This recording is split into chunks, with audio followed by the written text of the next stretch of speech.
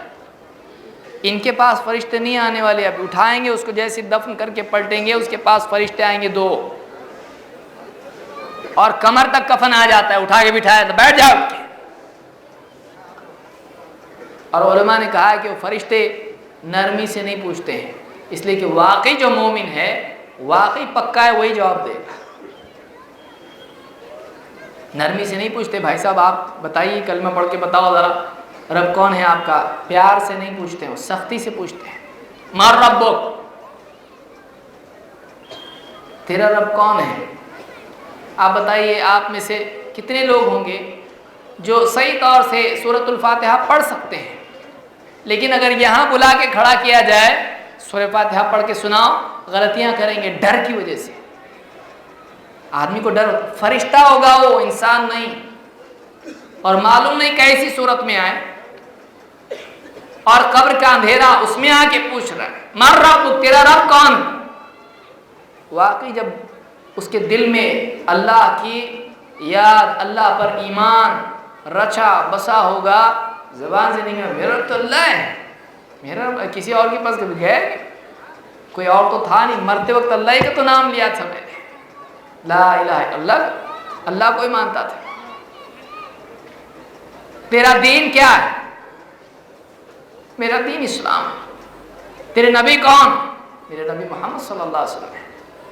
یہ 3 سوالات جو فرشتے پوچھیں گے، اس کے بارے میں کون ہوتا ہے کہ اس نے تیاری کیا کہ نہیں کیا. 3 دن 10 دن کے بعد کھانا وانا پکا کے کھا کے خوش ہو کے بس ہو گیا، ہم نے ذمہ داری ادا کی، قرآن خوانی کر لی، ہو گیا. یہ ساری چیزیں جو کہ ثابت بھی نہیں ہیں، سب خرافات ہیں، یہ کر کے آدمی خوش ہو جاتا ہے. اس کی ایمان خوانی دنیا میں نہیں ہوتی، مرنے کے بعد قرآن خوانی ہوتی ہے اس کی توحید خوانی ہوتی ہے. اس کی توحید خوانی کا اس کو کون توحید پڑھاتا ہے؟ کون اس کے ایمان کی اصلاح کی کوشش کرتا ہے؟ جیسے ہی مر گیا اس کے بارے میں کچھ رسم و رواج کر کے اس کی نجات کا ذریعہ اس کو سمجھنا، یہ برائی پر برائی ہے. ایک آدمی غلطی کرے اور اس غلطی کے بعد اس کی اصلاح کے لیے، بھرپائی کے لیے دوسری غلطی کرے، ڈبل غلطی ہے.